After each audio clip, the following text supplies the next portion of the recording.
We lost one of the most influential and innovative guitarists, musicians of the rock and roll era when Eddie Van Halen succumbed to his long battle with throat cancer. He was only 65 years old. You know, the word legend is thrown around far too much in the world we live in right now. The overuse of that term waters down the meaning for true legends. And make no mistake, the word legend was coined for Eddie Van Halen. Here at Professor of Rock, we want to honor the legend, EVH, through his music. Not only was Eddie one of the all-time greatest guitarists, he was also a master composer, producer, and multi-instrumentalist. He was arguably the most renowned guitarist the world over. Everybody knew who Eddie Van Halen was. A lightning-fast player, a relentless originator, and a veritable trailblazer. In the words of revered artists like Frank Zappa and Jeff Beck, Eddie Van Halen reinvented guitar playing. I mean, he was constantly experimenting for new sounds that matched the sounds that were ringing in his head.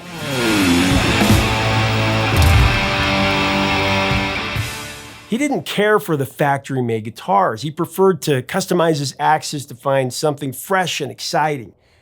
To Eddie, perfection was boring, and believed that mistakes were the most exciting elements of making music. Now let's pause for just a moment and ponder on that, because I feel like it's one of the most important teachings that Eddie Van Halen has left the world.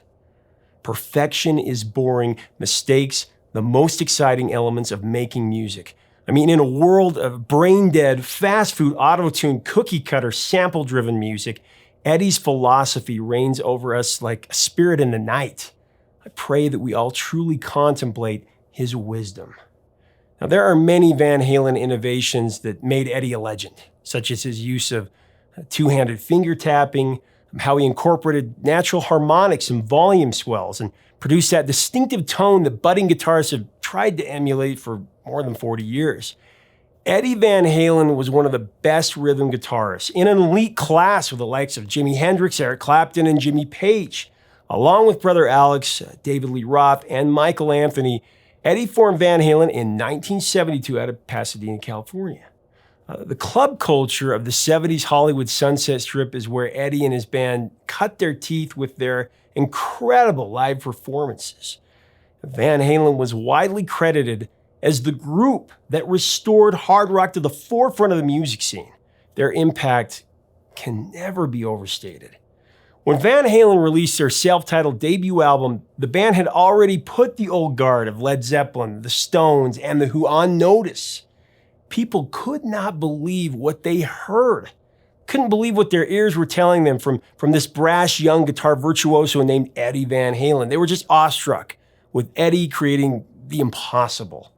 It was the beginning of the Eddie Van Halen guitar revolution. Besides his uncanny musicianship, Eddie has also revolutionized guitar gear. Think about it. Among his many patents include a support device that props a guitar in the perfect position to make it easier for finger tapping. He developed the Floyd Rose locking vibrato system, and his 5150 amp was one of the most sought after for virtually every 90s metal act. It's really important to point attention to Eddie's genius mastering of keyboards. Van Halen had to contend with the enormous popularity of the new wave sound in the 80s. Eddie brazenly arranged a hard-rocking anthem built on synthesizers with the number one smash Jump in 1984. It was a huge risk.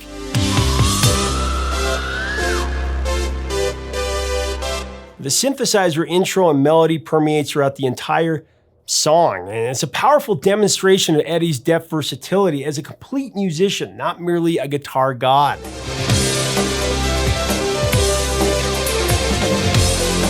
The first time I heard Van Halen, I was completely dumbfounded. I was speechless by Eddie's laser-fast fingers. I was absolutely awestruck that a human being could make those sounds come from not only the guitar, but any musical instrument.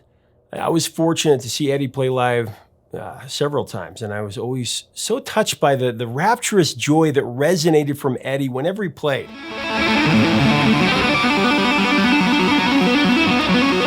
And seriously, go back and look at any live performance. When Eddie played, he just exuded such a wondrous declaration of gleeful ecstasy, and the music that came from From that satisfaction, it lifted every single one of us as grateful spectators to a beautiful awakening of complete solace that only inspired music can. You could see that expression on his face that he was having more fun than anybody in attendance, and he just lit up a stadium more than any of the enormous lights ever could. And it wasn't just Eddie playing live. I can't tell you how many times when I was in a funk or a deep state of depression or anxiety or fear, Eddie's inspired playing in a song like Dreams or Right Now, Dance the Night Away, Jump, Love Walks In. Within seconds of listening to those songs, he pulled me right out of the darkness and slingshot me into a state of euphoria. Not many artists can do that. Eddie could do it in spades.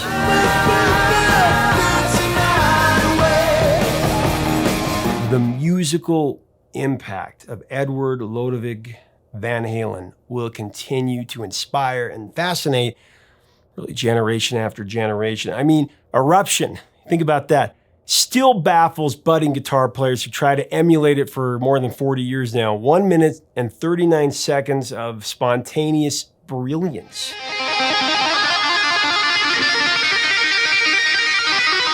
This was one of the most challenging I've ever attempted to list, but here's my Eddie Van Halen fiver. For every slot that I've listed, I've done one from both eras, David Lee Roth and Sammy Hagar. Make sure to subscribe to our channel below. We are all about celebrating the greatest music ever. That's what it's all about. Number 5, Runnin' with the Devil, quintessential Eddie, quintessential Van Halen. DLR's famous shrill, Michael Anthony's backup vocals, Alex's melodic drumline, and a shredding Eddie Van Halen guitar solo.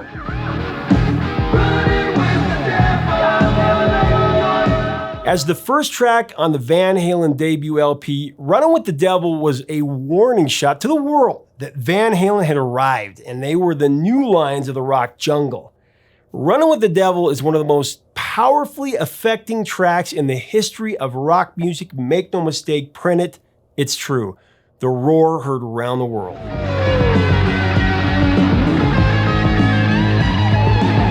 Now with Sammy at number 5, the title track to the first record, 5150.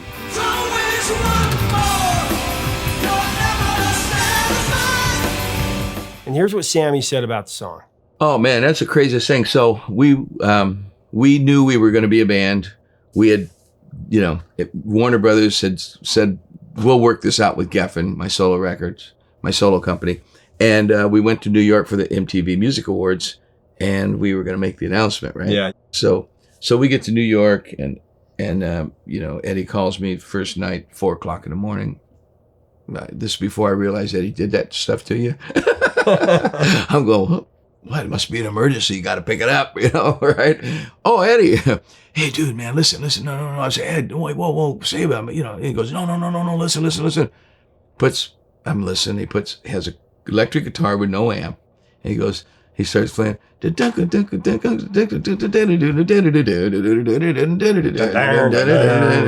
he plays, and I'm listening. I'm going, wow. And I'm thinking, well, I'll come and sing in here. And I come and sing in. He goes, can I come down to your room? I said, oh, okay, come on now. He comes down. And so we're sitting there, and I'm going, yeah, I'll come and sing. No, not yet. Hit this big, long intro on that thing that was so long. It was a song in itself, right?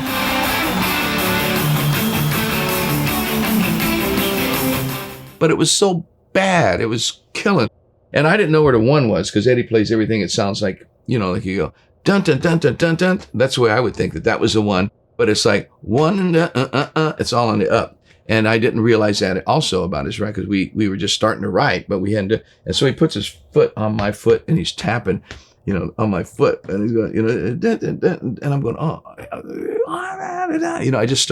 I call it 5150 instantly out of the box, which was the name of his studio.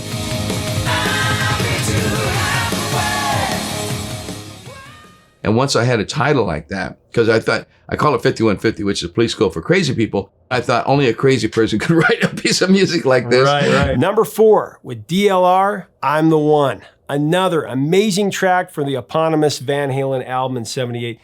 This is the track that demonstrates why many have called Eddie Van Halen the greatest rock rhythm guitar player.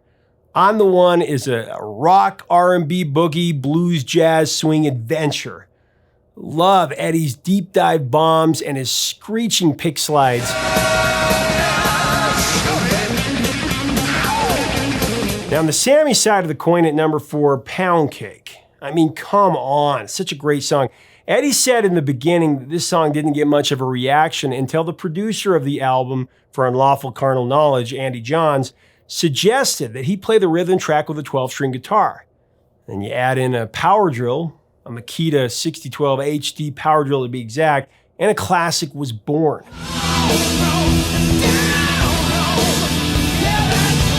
Now, when they performed it live, Eddie used a custom-painted Frankenstrat stripe drill. I love it. Number 3, Eruption, You Really Got Me, from the landmark self-titled Van Halen album in 1978, one of the greatest ever. Eruption, like I said, it still baffles guitar players who have tried to replicate it. Trouble is, track is 1 minute and 39 seconds of just sheer spontaneous Eddie Van Halen genius. It really can't be duplicated.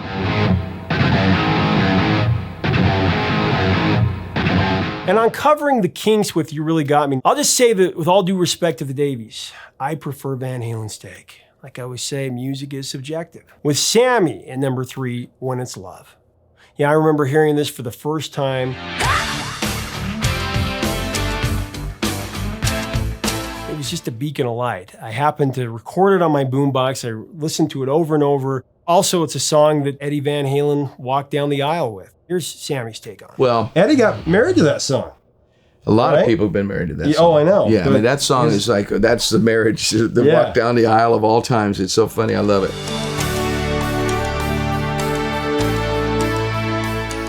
I was coming down to start writing for that album. I said, what do you guys got, man? What have you been working on? They went in, they got sounds, you know, so I come in later. And because I lived in San Francisco, still do, Bay Area. So he puts a cassette in and plays down, down, down. And I just go, woo, bo-wang, man, to wang, ka-wang. By the time we got to the studio, I already had, you know, my chorus melodies, you know, and even the verses, you know, everybody's looking for something. And that was the first time I ever sang a line that Eddie was playing. Da, da, da, da, da, da, da. And I just sang right to the piano. I said, I don't like doing that, you know? And he's going, no, it's cool, man, it's cool. Yeah. Number 2 with DLR from the 1981 LP Fair Warning, Mean Street. This is just sick Eddie Van Halen guitar genius in all its glory, with a head-shaking, finger-tapping intro and badass guitar riff full of piss and vinegar.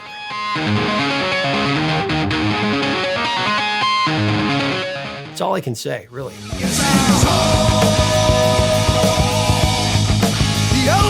And now on the Sammy side at number 2, Best of Both Worlds.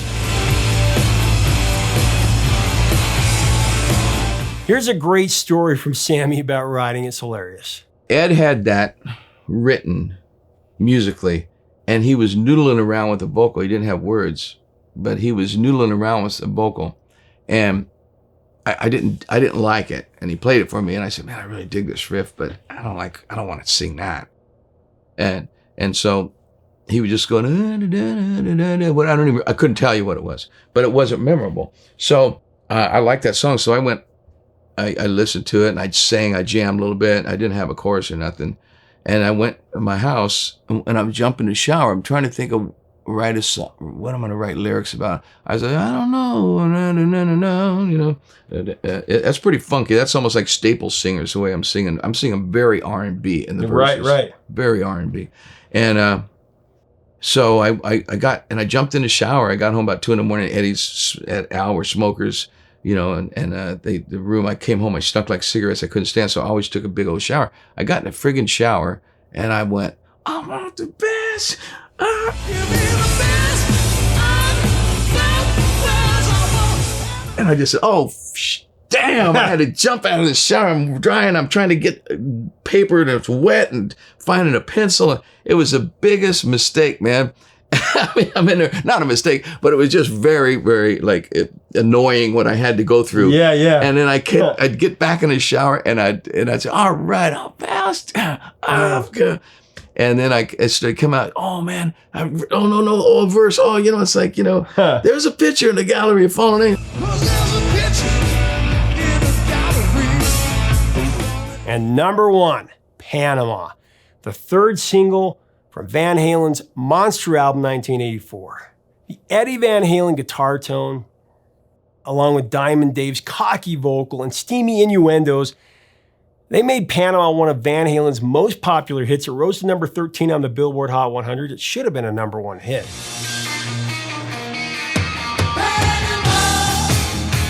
Eddie's opening guitar riff puts you immediately in the fast lane of this hellish ride through a hot summer night.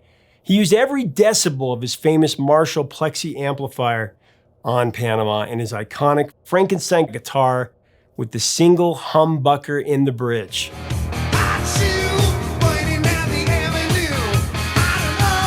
Now on the Sammy side at number 1, gotta go with Dreams. Now I know we just covered this in great detail a few weeks ago with Sammy's commentary. You can find the link for it below. This song is so inspiring and it just speaks to the soul. I love what Sammy says about Eddie as his friend and as a musician talking about this song, and I think it's the most appropriate ending to this tribute. We love you, Eddie. And then Eddie comes with this beautiful music. And, we both looked at each other like, without what is understood need not be discussed. When we looked at each other in the eye, it was like, hey man, you inspire me. Yeah, well, you inspire me. And it was like, well, let's take this somewhere.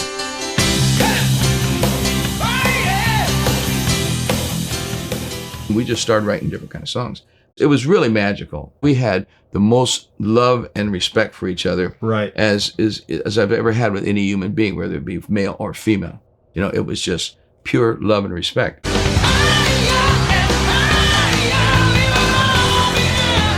Dreams is a song that I remember as a 9-year-old kid. It just made me think I could do anything. There you go, it was one of those songs where standing on broken dreams, never losing sight. Those words throughout the last 30 years have inspired me. Where did it first come from? I like to give Eddie more credit than myself, even though I wrote all those lyrics and those melodies.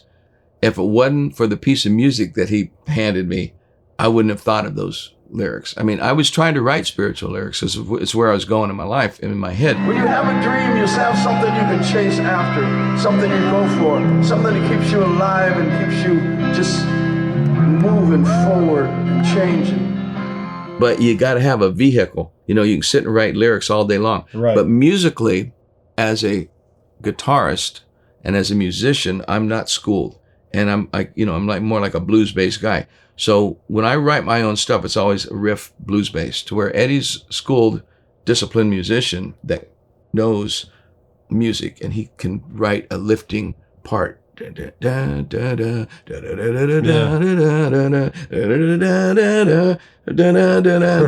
going, woo! Yeah, I can't write that.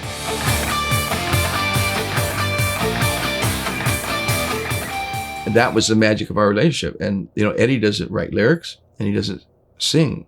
What a beautiful marriage. And I was willing, a lot of guys wouldn't be willing to take the guitar and throw it in the corner. Are you kidding me? I don't need to play that thing. We got a guitar player.